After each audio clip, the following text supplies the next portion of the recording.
very good evening from Blackpool Pleasure Beach. It is Monday, the 18th of September, and we're coming up to almost a whole month since the Big Dipper had its 100th centenary birthday. You can just about make the top of the lift hill, the structure, just through there, just peeking through there. They don't sadly light up at night, but I'm quite surprised, to be fair. You've actually lit part of the big one up. I mean, you haven't lit the lift hill up, but you do get an awesome view of the moon just peeking through the structure there. But yeah, it's pretty weird how they haven't lit the lift hill up, but they've lit the second drop infusion and the turnaround just over there. But yeah, this video is all going to be about Big Dipper. I did put it at the end of the centenary video that we'll be doing a review of the party and how I found it throughout the night. So yeah, we'll crack on talking about the review of the Big Dipper. So yeah, the Big Dipper in 2023, in August, back on the 23rd, turned 100 years, celebrating its centenary. Obviously the ride opened back in 1923 with a very different layout to what it actually has today. In about 1934 and 1935, I believe, it was actually rerouted because the park purchased more land towards the south end of the park, towards like where Steeplechase is now and the Big Blue. They purchased the land down there, and obviously they made the Big Dipper change the layout to what it has today. So obviously it goes down towards the Big Blue, turns around by Steeplechase and comes back. So yeah, that bit was all added, as I said, about 1935-ish. I could be wrong on them dates, but yeah, the old layout, it sort of did the first two drops as normal, but then it would turn to the left towards where the Big One station is today. But obviously back in them days it was mainly like flat rides and a few different things like that. There was also like a giant slide, smaller little family attractions like that. And then obviously over time things came and gone, and obviously 1994 came and the Big One ripped out all the attractions in that area. Obviously it's here today, 25 years on, not the 100th, but I'm guessing one day it may get to that stage, but who knows. But yeah, this video all about the Big Dipper. So yeah, it was £15 for the event. The park hours that day was a 10 till 6.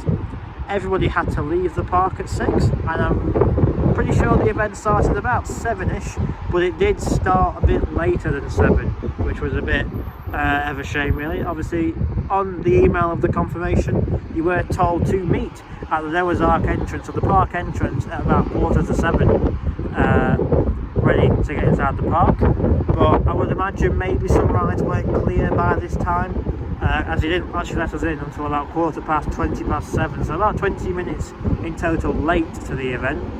And he was meant to go on till about 10:30, but again it didn't actually finish at 10:30. It actually was cut short up till about 10:15. So not only did we get let in late, the event actually ended early, so you lost probably about a half an hour in total of the event, which obviously you should have had to experience the fun and the atmosphere that night. But yeah, you were given like a gift pack as such, so it had on it a discount for any merch in the Pleasure Beach shop where the old ticket centre used to be. You were also given like a food voucher, so you were given like a cupcake and a glass of Prosecco. And if you didn't like Prosecco, you could just get like a soft drink, so Coke, Pepsi, whatever it was, Fanta on the night, anything like that. I went for the soft drink because I was driving that night. I don't want Prosecco, and because I don't like it anyway. But yeah, the cupcakes, I did have 2. I only went to get the 1, but I did manage to get 2. They were doing a lemon drizzle that night, or a red velvet, and of course I chose a red velvet. I mean, you'd be a fool not to choose a red velvet, wouldn't you? So yeah. The event started, as I said, late. You walked down, you got a wristband so to know that you were allowed to be in the park on this special exclusive night. The weather, it was a bit iffy. It did absolutely throw it down at times.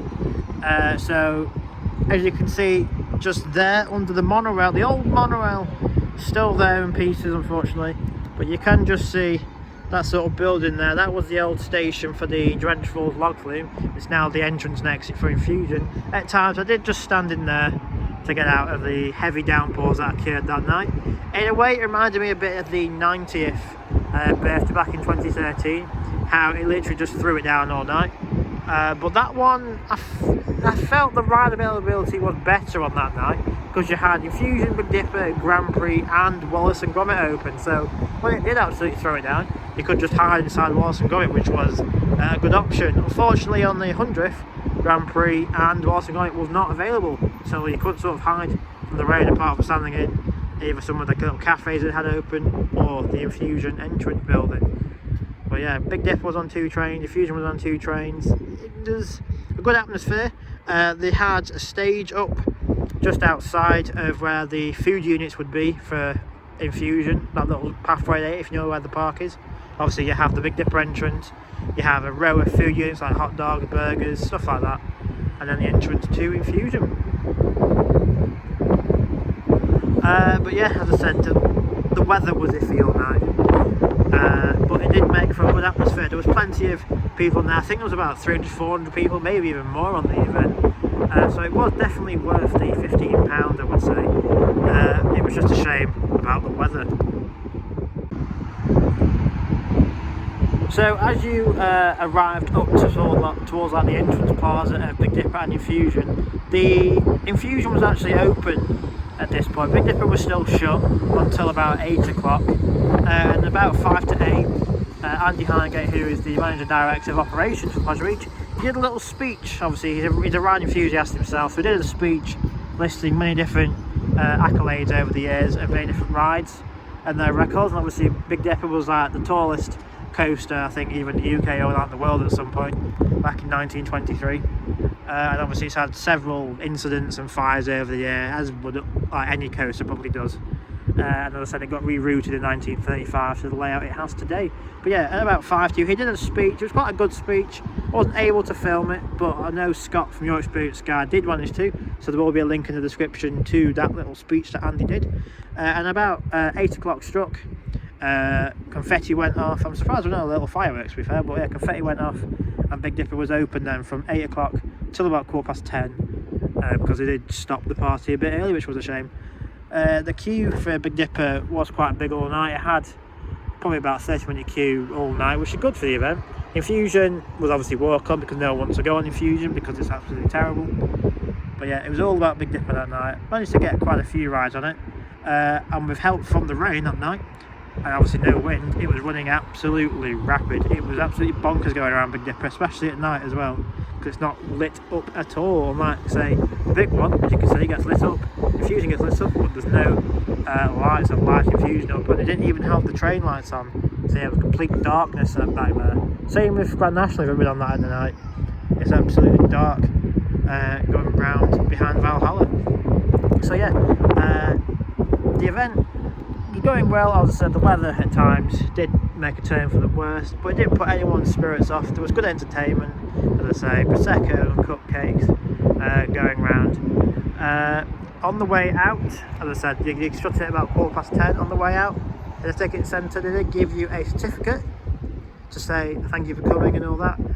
You've obviously been part of like a special evening for the Centenary of Big Dipper. But yeah, there wasn't really an awful lot to do. Obviously they only had Infusion and the Big Dipper open. So as I say, back when it was the 90th, it was £18, but you got 4 rides. But this time it was £15 and you got 2 rides. I feel like the 90th one was better value, but the 100th one was sort of organised a lot better, because the 90th one was like, yep, it's Big Dipper's birthday, do what you want. There was no sort of like speeches or like happy birthday mentions. There was no like cupcakes from what I can remember or anything like that. But obviously this was about 10 years ago, I can't remember much back then. I just remember the 4 rides open and absolutely chucked it down that night. So this one, I was hoping for it to be a bit more organised, and it was when we eventually got into the park. As I said, we all gathered up by Big Dipper's entrance for a bit. A few people went on Infusion because it was open. As I say, Andy did his speech and then Big Dipper opened up. But yeah, they weren't allowing either Wallace and Gromit or Grand Prix open, which was a shame. So yeah, £15, it was still worth it. Good evening. And I would highly recommend, if they ever do something like that again, maybe when it hits say 110 years, 120, another big milestone, if they ever do a party, I would highly recommend anyone to pay the price. If it's like 15-20 quid max, I would say, to head on down to the Pleasure Beach and enjoy a special exclusive event here at the park. I mean, you had all sorts of different enthusiasts. You had young, old, people who probably known it. It had different coloured trains, like red trains, and you used to have some yellow trains back in the day. You used to have different sized trains. You used to have like 4 carriages, 3 carriages. It used to be all different things going on Big Dipper. You used to have different theming upon the structure. Obviously, it used to be like a blue and white flame. It used to be like a more of a ball shape back in the day, but obviously now it's still the flame shape, just more of a dull colour of grey, white and gold. So yeah, it was a good evening. You could hear a lot of people talking about their memories from back in the days of Big Dipper. So yeah, a great evening. There will be some shots throughout this, which you would have seen, of Big Dipper in motion, and obviously the picture of the certificate that you got and of the cupcake that you got. But obviously you would have seen the picture of it. It was a little bit crushed. That's with the thanks to Infusion. Infusion did crush the cupcake a little bit that night.